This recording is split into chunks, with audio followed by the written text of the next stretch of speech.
Keep my spirit alive. Keep my spirit alive. Alive. More than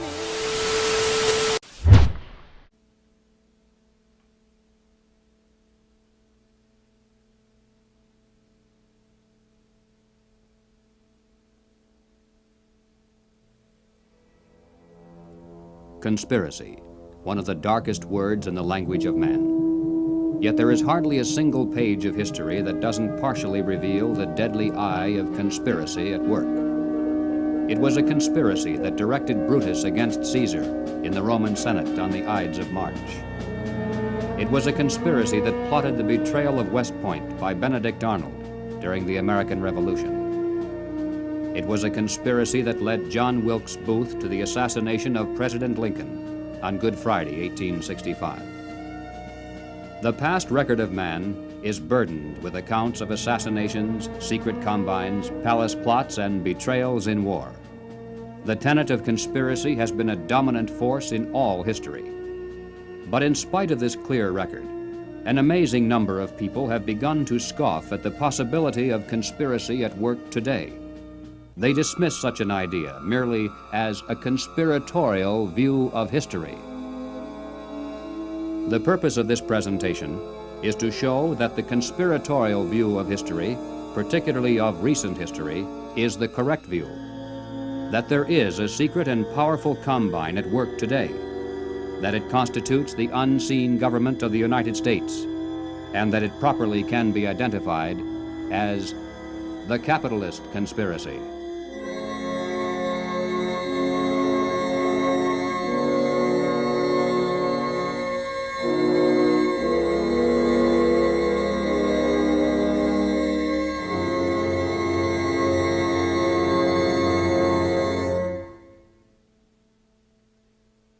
In 1963, the nation was held spellbound by the testimony of gangster Joe Valachi as he exposed the inside workings of the international crime syndicate known as the Cosa Nostra, or the Mafia. No matter how carefully criminal conspiracies are organized, eventually they're exposed because someone on the inside goes to the authorities and talks. The same is true with political conspiracies. For instance, over the years, there has been a steady stream of defectors from the communist apparatus, and through their testimony, we now have a clear idea of how that conspiracy is organized and operated. But one large piece of the puzzle always has been missing. It's a matter of record that some of the greatest help to world communism often has come from prominent and respectable leaders within the United States. Obviously, these men are not communists. As a matter of fact, most of them are extremely wealthy and are thought of as capitalists who supposedly would have the most to lose under socialism and communism. And yet the record is disturbingly consistent, and Americans repeatedly have asked why. Why have some of the richest people in the United States, both in and outside of government, aligned themselves with leftist policies that would appear to be the path to their own destruction? And if there is a conspiracy at work among these men, why hasn't someone on the inside exposed it? The answer is, someone has. Dr. Carroll Quigley is a professor of history at Georgetown University. He is the author of the widely used textbook, Evolution of Civilization. He is a member of the editorial board of the monthly periodical, Current History.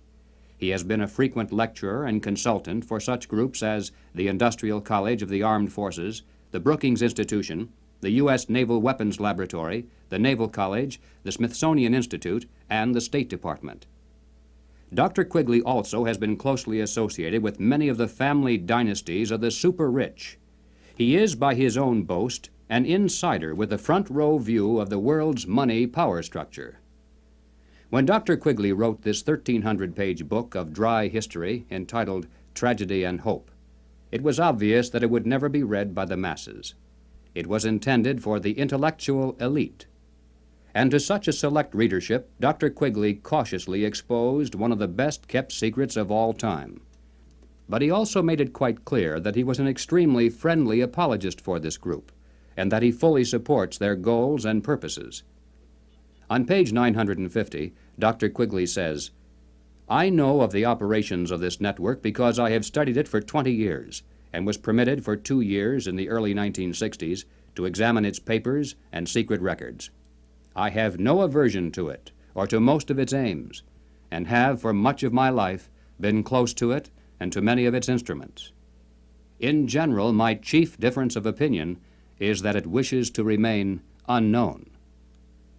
Dr. Quigley points out that during the past 200 years, while the peoples of the world gradually were winning their political freedom from monarchies, the major banking families of the world were nullifying the trend toward representative government by setting up new dynasties of political control, but behind the scenes, in the form of international financial combines. These banking dynasties had learned that all governments, whether they be monarchies or democracies, must borrow money in times of emergency, and that by providing such funds from their own private resources, with strings attached, of course, gradually they could bring both kings and democratic leaders under their control. Dr. Quigley believes that people should be more familiar with the identities of these clever banking dynasties. They include such names as Baring, Hambros, Lazard, Erlanger, Warburg, Schroeder, Seligman, the Spires, Mirabeau, Mallet, Fuld, and above all, Rothschild and Morgan. It should be noted that while the Rothschilds and other Jewish families cooperated together in these ventures, this was by no means a Jewish monopoly, as some have alleged. Men of finance of many nationalities and many religious and non-religious backgrounds collaborated together to create this superstructure of hidden power. Its essence was not race, nor religion, nor nationality. It was simply a passion for control over other human beings. Dr. Quigley identifies this group simply as the international bankers. These are not the same as the local commercial bankers with whom we deal in everyday life. International bankers deal not with the general public, but with the industrial giants of the world, with other financial institutions, and especially with governments. The key to their success has been to control and manipulate the money system of a nation, while letting it appear to be controlled by the government. The net effect is to create money out of nothing, lend it to the government, and then collect interest on it, a rather profitable transaction, to say the least. For example, in 1694, international banker William Patterson obtained the charter of the Bank of England, and the power over England's money system fell into private hands. In a boastful mood, Patterson said, "The bank hath benefit of interest on all moneys which it creates out of nothing." 230 years later, Reginald Mackina, British Chancellor of the Exchequer, said, "The banks can and do create money, and they who control the credit of the nation direct the policy of governments and hold in the hollow of their hands the destiny of the people." Turning to the United States, Dr. Quigley tells us, "The structure of financial controls created by the tycoons of big banking and big business in the period 1880 to 1933 was of extraordinary complexity, one business fief being built on another, both being allied with semi-independent associates, the whole rearing upward into two pinnacles of economic and financial power. One, centered in New York, was headed by J.P. Morgan and Company, and the other, in Ohio, was headed by the Rockefeller family. When these two cooperated, as they generally did, they could influence the economic life of the country to a large degree and could almost control its political life, at least on the federal level. In the United States, it was inevitable that the international banking interests would attempt to establish the same kind of private monopoly over the money system that they had achieved in England, France, Germany, Italy, and Switzerland. The same formula would be used: make it look like a government operation, but keep the control in private hands. John D. Rockefeller had purchased the Chase Bank, and his brother William bought the National City Bank of New York. The Rockefeller Chase Bank was later merged with the Warburg's Manhattan Bank to form the Chase Manhattan, one of the most powerful financial combines in the world today.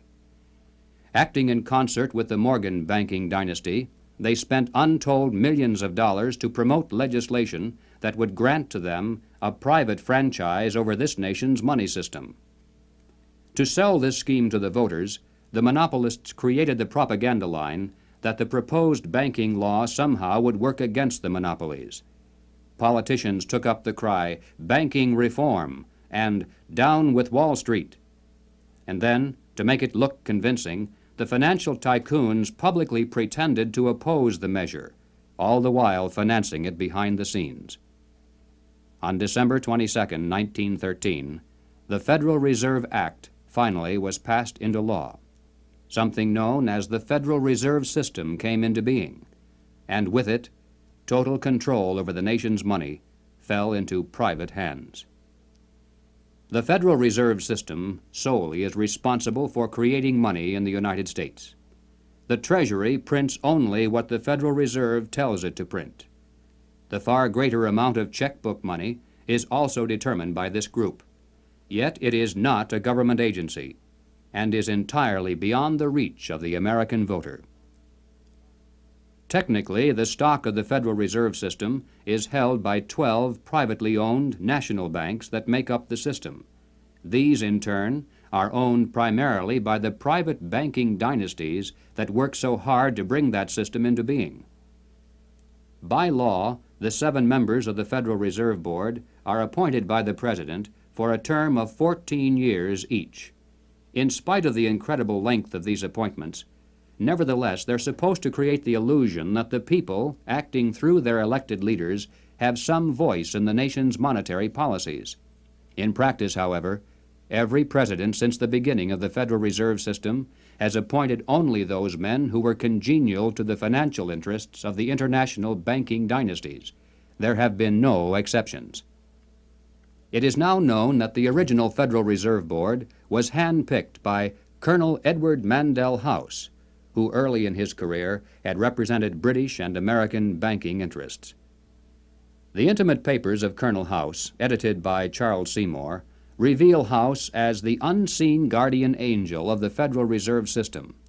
In the words of Mr. Seymour, "The Schiffs, the Warburgs, the Kahns, the Rockefellers, and the Morgans had faith in House." In 1912, Colonel House authored this book entitled Philip Drew, Administrator. The hero, a thinly disguised version of himself in real life, was a behind-the-scenes manipulator of prominent political figures.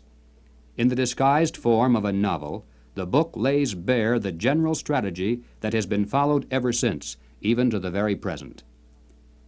It tells of how a small group of insiders cause a depression and then bring about the election of a man named Rockland. Rockland gives fireside chats and launches a program called the New Era to strengthen government control over the masses. Eventually, the insiders who control the government weaken the country deliberately to the point of civil war, which provides them with the excuse for establishing a dictatorship under Philip Drew. Colonel House was the man who selected Woodrow Wilson as a presidential candidate and later became his principal advisor. Wilson was totally dependent on House for all political decisions. He was his alter ego. The president himself had written, "Mr. House is my second personality. He is my independent self. His thoughts and mine are one. If I were in his place, I would do just as he suggested." When the federal government goes into debt, it borrows that money from the Federal Reserve System. The national debt presently is at the 400 billion mark. Just to pay the interest on this debt, taxpayers are forced to contribute over $20 billion every year. And remember, that is interest on money created out of nothing.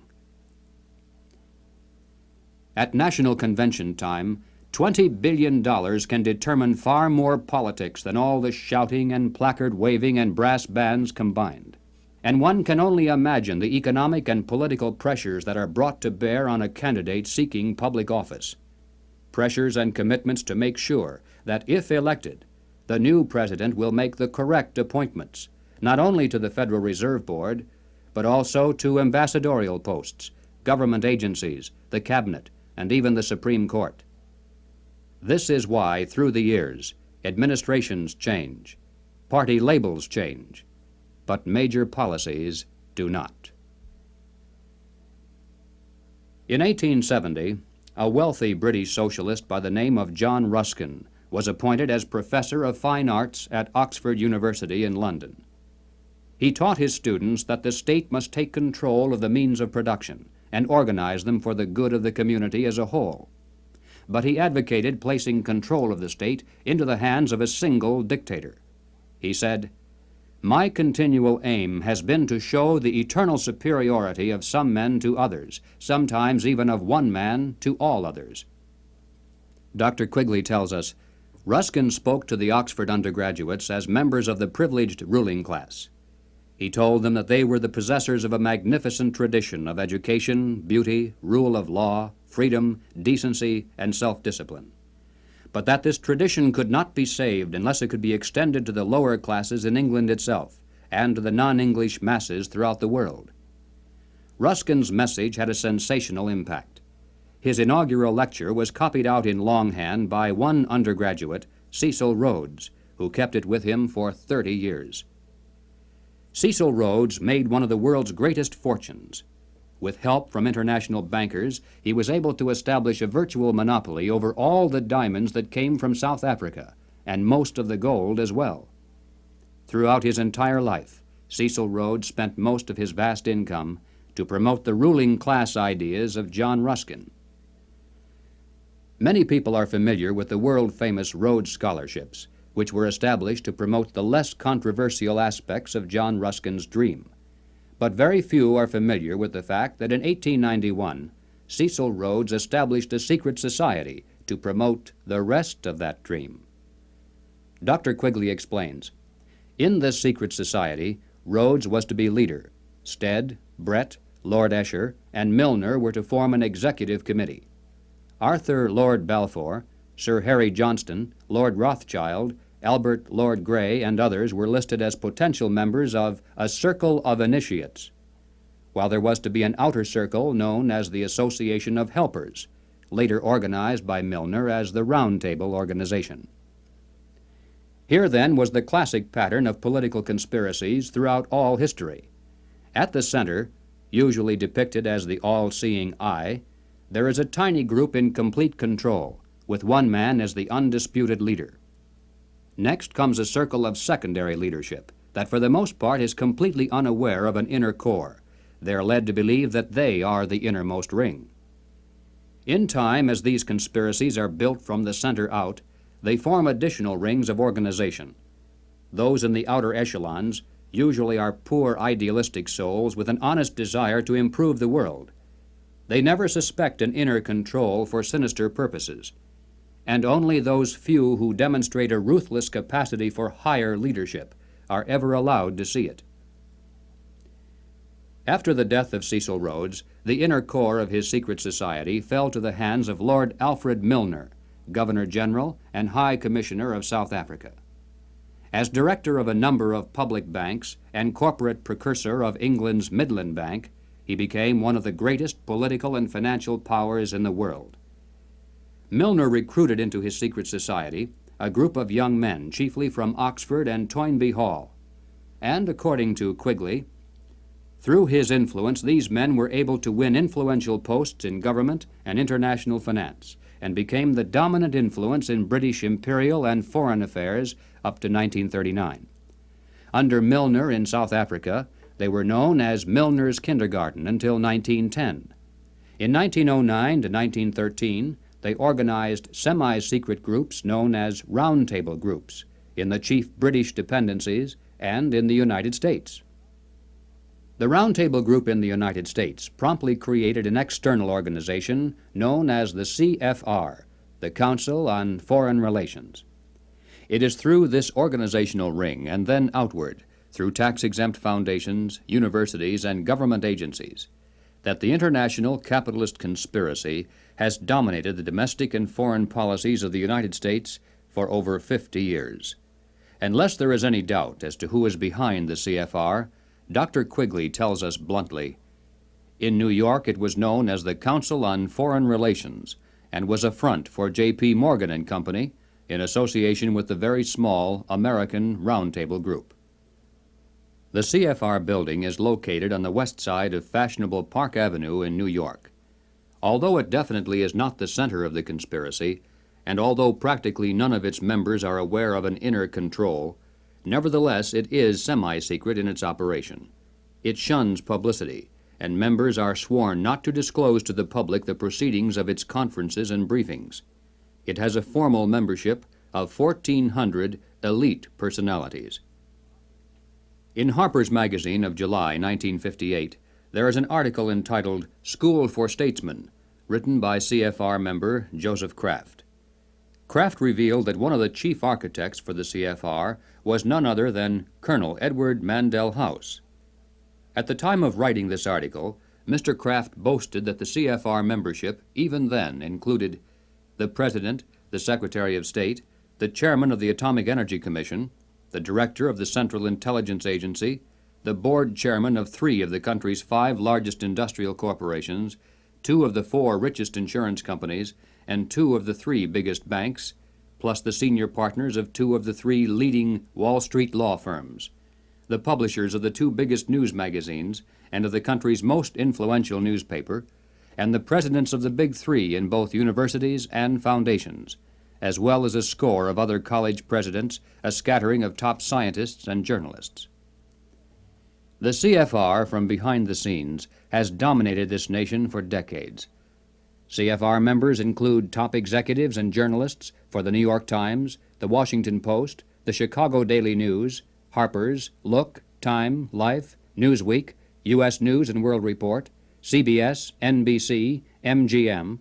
They include directors of the Ford Foundation, the Rockefeller Foundation, the Carnegie Endowment Fund. They include Presidents Hoover, Eisenhower, Johnson, and Nixon, Secretaries of State Stettinius, Atchison, Dulles, Herter, and Rusk, a fantastic percentage of the President's Cabinet, undersecretaries, the Federal Reserve Board, ambassadors to other countries, Supreme Court justices, and presidential advisors.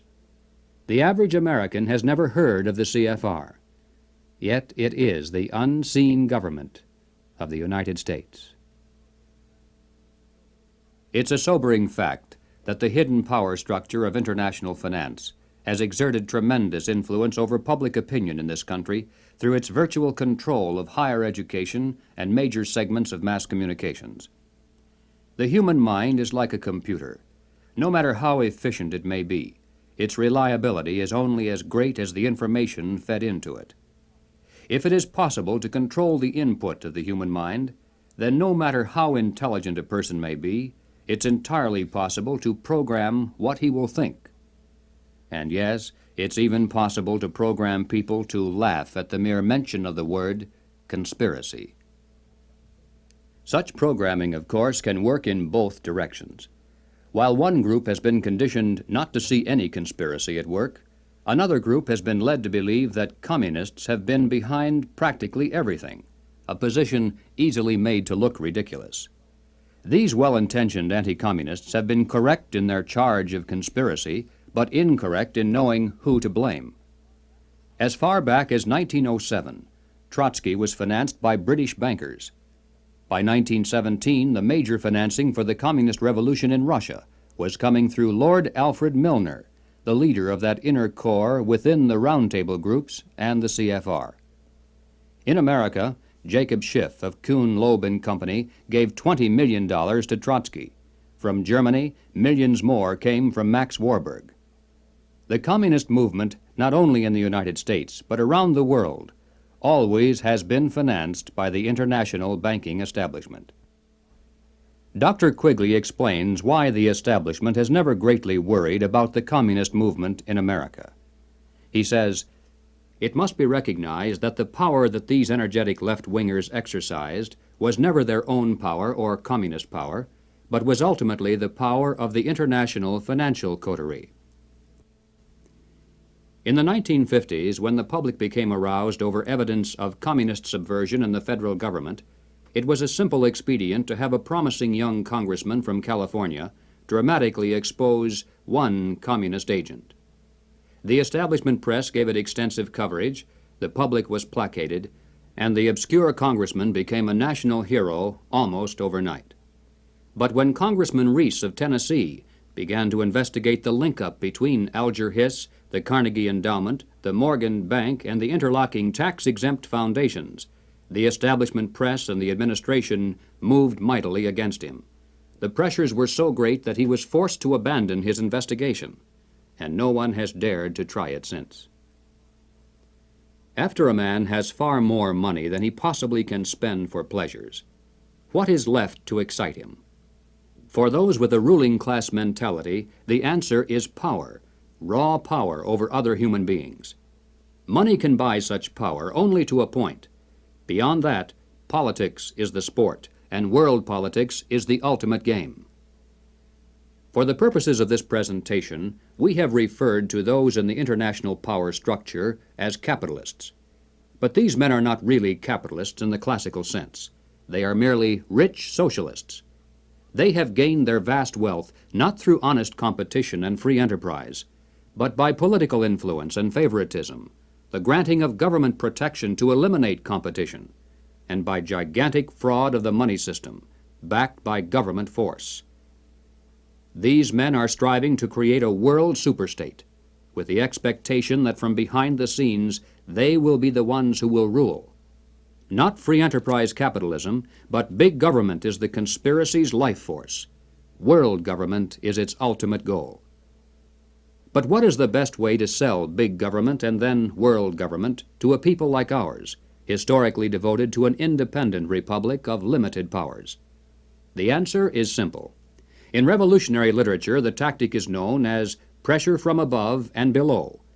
It's the strategy that Colonel House laid down in his book, Philip Drew, Administrator. Deliberately create problems, and then offer only those solutions that result in the expansion of government.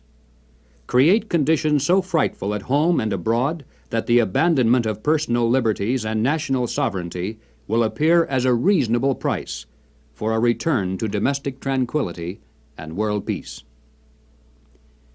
If those who seek world dominion can stimulate leftist mobs into violent confrontation with local law enforcement, and also provide exhaustive news coverage so that the entire nation can see and tremble, then the peaceful and freedom-loving majority can be programmed to accept a vast expansion of government powers and even a national police force, offered supposedly to end the violence.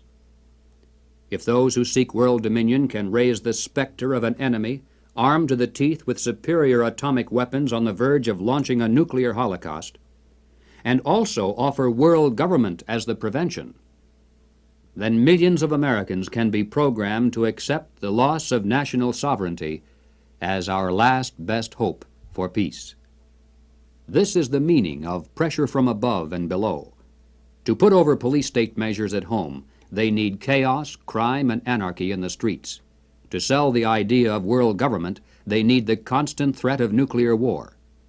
Or, as they say in revolutionary circles, the real action is in the reaction. In 1968, Random House Incorporated published this book by James Coonan, The Strawberry Statement, Notes of a College Revolutionary.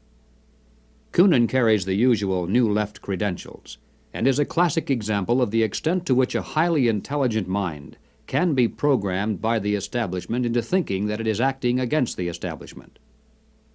Coonan was one of the leading participants in the first student seizure of an American university, which occurred at Columbia in April of 1968. Initially, the movement was not large and easily could have been stopped by a simple police action. But as usual, the anti-establishment forces received their greatest help from the establishment itself. For several days, police were told not to interfere. Meanwhile, university officials groveled in the face of outrageous propaganda charges, and the media made national heroes of the rebelling students. MGM even made a movie out of Coonan's book. On page 130, Coonan wrote, "In the evening I went up to the U to check out a strategy meeting. A kid was giving a report on the SDS convention. He said that at the convention, men from Business International roundtables, the meeting sponsored by Business International for their client groups and heads of government, tried to buy up a few radicals. They offered to finance our demonstrations in Chicago. We were also offered ESSO, or Rockefeller money. They want us to make a lot of radical commotion, so they can look more in the center as they move to the left. Jerry Kirk, while a student at the University of Chicago, was active in the SDS, the Du Bois Club, the Black Panthers, and the Communist Party. In 1969, Mr. Kirk broke from the party, and the following year testified before the House and Senate Internal Security Committees. Here is what Mr. Kirk has told us. Young people have no conception of the conspiracy strategy of pressure from above and pressure from below. They have no idea that they're playing into the hands of the establishment they claim to hate. The radicals think they're fighting the forces of the super-rich, like Rockefeller and Ford, and don't realize that it is precisely such forces which are behind their own revolution, financing it and using it for their own purposes. When Stokely Carmichael was head of the militant revolutionary group known as SNCC, he was invited to speak at the University of Chicago. Jerry Kirk, then still a Black Panther, was among those who attended, and here is how he described Carmichael's appearance. Mr. Carmichael was obviously in the middle of something rather important, which made him more nervous and more tense than in the past.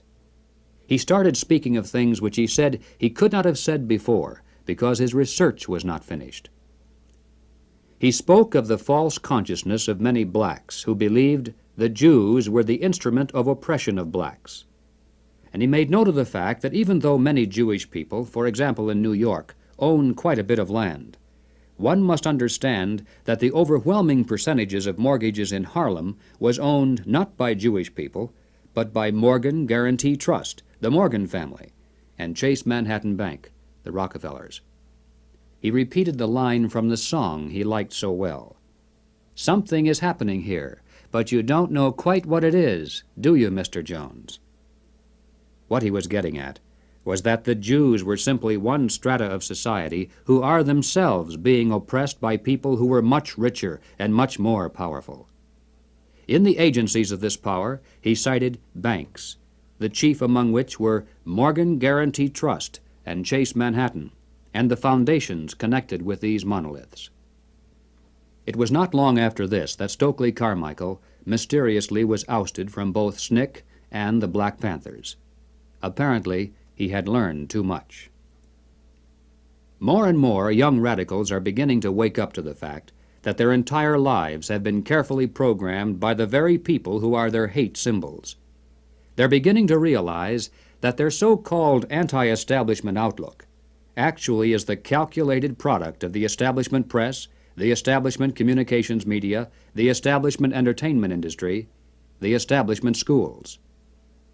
Rich men's corporations publish and popularize revolutionary books and songs. Through advertising, rich men's businesses subsidize revolutionary magazines. Rich men's tax-exempt foundations pour millions of dollars into left-wing organizations. The federal establishment in Washington, through agencies like the OEO, provide weekly paychecks to thousands of hardcore revolutionaries. And so we return again to the basic question, why? Why does the establishment publicly condemn but privately support the anti-establishment movement? Former communist Jerry Kirk answers, "The idea is to create a situation where the people are so frightened of the violence all around them that they will throw their hands up in the air and demand, 'Federal government, do something.' And the only choice open will be martial law. The communists, black militants, and revolutionaries will never succeed in overthrowing the government of the United States. But unless they are stopped, they will scare the American people into accepting socialism from Washington and statist rule by the insiders of the establishment. This is what it is really all about." In Bavaria, the year 1786, acting on a tip from an informer, police raided the home of a prominent attorney named von Zwack. They seized documents and letters revealing that he was a high-ranking member of an extensive conspiracy called the Order of the Illuminati. Over the centuries, forms of the word Illuminati, meaning the enlightened ones, have been used by many secret sects and occult organizations. Most prominent among these were the Alumbrados of Spain, the Gueronnais of France, and the Roshania of Afghanistan. But these were concerned primarily with psychological and spiritual objectives. a proclaimed inner wisdom and mind mastery of the secrets of the universe. The conspiracy exposed in Bavaria was of an entirely different order. The Illuminati was founded on May 1st, 1776, by Adam Weishaupt, a professor at Ingolstadt University. Weishaupt obviously had been a serious student of the occult, for many of its bizarre features and symbols were incorporated into his organization. Weishaupt had been active in the Masonic lodges of Germany and found in them the perfect vehicle for recruiting into his secret order, which he described publicly as the highest level of Freemasonry. The Illuminati was formally incorporated into the Masonic lodges at the Congress of Wilhelmsbad in 1780. It should be noted that Freemasonry in England and America historically is quite different. Its members are characterized by the highest standards of integrity.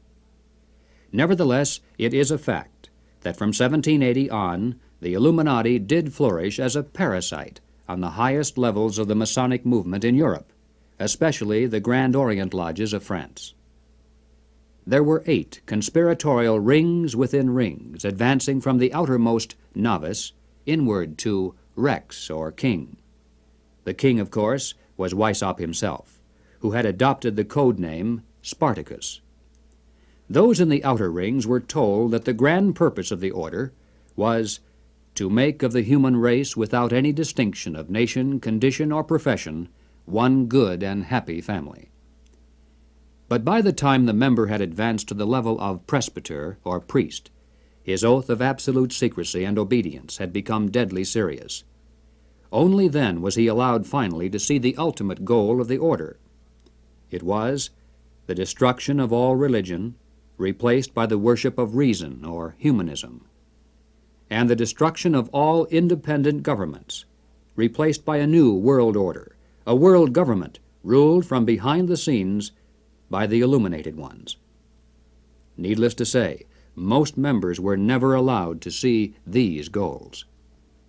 In the words of Adam Weishaupt himself, "These good folks swell our numbers and fill our money box. Set yourselves to work. These gentlemen must be made to nibble at the bait. But this sort of people must always be made to believe that the grade they have reached is the last." The public record of the Illuminati is quite thin, but it does show that before it was exposed briefly in 1786, it had already enjoyed immense success in attracting into its outer rings some of the most prominent men of Europe. Its roster included important names in both government and finance. It was the most important single force behind the French Revolution. Some years later, an obscure intellectual by the name of Karl Marx joined a conspiratorial circle called the League of the Just. Shortly afterward, this group reformed into still another organization called the Communist League, and in 1847 they commissioned Marx to write their policy statement for the public. It was called the Communist Manifesto. On the surface, the manifesto appealed to the workers of the world to arise against their capitalist exploiters. But it should be noted that the project was supervised by Friedrich Engels, a capitalist of substantial wealth. Marx himself was so unimportant that his name didn't even appear on the manifesto for the first 20 years after its publication. In 1920, just 3 years after the Bolsheviks seized Russia, Winston Churchill declared, "From the days of Spartacus Weishaupt to those of Karl Marx, to those of Trotsky, Bela Kun, Rosa Luxemburg, and Emma Goldman, this worldwide conspiracy has been the mainspring of every subversive movement during the 19th century, and now at last has gripped the Russian people by the hair of their heads." Each year, May 1st is celebrated by communists world over as a day of international solidarity. As mentioned previously, the Illuminati also was founded on May 1st. Undoubtedly, this is merely a coincidence. The symbol of the all-seeing eye is closely associated with the Illuminati. Like many other features of this conspiracy, apparently it was taken by Adam Weishaupt from the occult symbolism of ancient history. It appears today among the symbols of the Rosicrucians, the Freemasons, and many others around the world, including the Cao Dai in South Vietnam. Undoubtedly, it is merely a coincidence that the all-seeing eye now appears on the alternate side of the Great Seal of the federal government, and also on the $1 notes of the Federal Reserve System. At the bottom of the seal, in Roman numerals, there is the date 1776. This, of course, is the year of American independence. Undoubtedly, it is merely a coincidence that it is also the year of the founding of the Illuminati. But then, perhaps, none of this is merely a coincidence. Is it possible that both the communist and capitalist conspiracies have yet one more inner circle within the circle that is common to them both? Is it possible that both movements, unbeknownst to most of the people in them, are merely contemporary counterparts of a much older conspiracy? There is much evidence, far more than presented here, to indicate that this is the case, but frankly, we don't know. Until someone on the inside of such a master conspiracy decides to reveal its existence today, we simply have no way of finding out. But we do know that it is not impossible, and certainly not absurd. What then is our response? Fortunately, it's not necessary that we resolve the historical question of the conspiracy's origin. Regardless of whether there is one controlling group, or two cooperating, or three competing, or four, or 10, in practical terms of what can be done about it, our response must be the same. Conspiracy, as it operates at the highest level in the United States today, rests upon two solid foundations and enjoys the protection of shelter. If we could knock out its foundations, it would collapse, and if we could strip away its shelter, it would wither and die. The shelter is secrecy. The foundations are big government and manipulation of money. No conspiracy can stand the light of exposure. No conspiracy can rule the masses without the tool of an extensive government bureaucracy. And certainly no capitalist conspiracy can long survive without control over the nation's money. Expose the conspiracy. Reduce the size of government. Return our money to a standard that cannot be manipulated. This must be our response. In the limited time available, we have attempted to demonstrate that the conspiratorial view of history, particularly of recent history, is the correct view. Let us summarize now 7 major conclusions. 1. There is and has been for some time a conspiracy among some of the richest people in the world. A conspiracy that virtually owns the money systems of the major non-communist nations. This monopoly is protected by the power of the respective governments, and is used to perpetuate the conspiracy's vast wealth by the creation of money out of nothing. 2. In the United States, this monetary fraud is perpetuated through the Federal Reserve System. Although the executive branch theoretically has some control over this system through occasional appointments, in reality, it is the system and those behind it who control the executive branch. 3. The capitalist conspiracy in this country surfaces to public view in the form of the semi-secret Council on Foreign Relations. Its members exercise their control over the nation through government, tax-exempt foundations, centers of education, and the mass communications media. 4. On the surface, the capitalist conspiracy appears to oppose communism. It spends billions of dollars in spectacular military displays of anti-communism all around the world, but never to the extent of seriously harming the enemy, and certainly not to the extent of defeating him. Meanwhile, behind the scenes, the conspiracy always has nourished and aided communism both at home and abroad. It does this not because it is pro-communist, but because it needs the appearance of a formidable foe and the chaos byproduct of a managed conflict to advance its own goal of totalitarian world government. 5. There is much evidence indicating that the capitalist and communist conspiracies both are directed by a single master conspiracy which may have continuity with the order of the Illuminati, which was founded 200 years ago. But this historical question is not nearly as important as the immediate question of what can be done about it today. 6. As for our response, we must begin to dismantle the conspiracy's machine of big government. We must restore American independence. We must return our schools to local control. We must protect our police forces from federal aid, which is the certain path to a national police force controlled from Washington. We must denounce revenue sharing as a transparent device leading to control over local government. We must raise up men for political office who not only talk about reducing government, but who will do it once they're elected. And that means men who are totally independent of establishment politics. 7. We must reduce the Federal Reserve System to a service function of clearing checks between banks only. Merely turning the system as it stands over to the federal government, as some have suggested, will not solve the problem. The same people would control it either way. The root of the evil is that money is created out of nothing, and the insiders could do that today just as easily directly through government as they do through the Federal Reserve System. The ultimate solution is to prevent anyone, in or out of government, from manipulating the money supply. And the only way to do that is to return our money to the gold and silver standards. 8. We must expose the conspiracy to public view. If somehow every American could be made aware of the facts contained in this presentation, if it were possible to circumvent the establishment's channels of mass communication and carry this message person to person to our friends and neighbors and fellow club members, the conspiracy would collapse like a house of cards. Yes, the hour is late, but it is not too late if we are realistic in our efforts.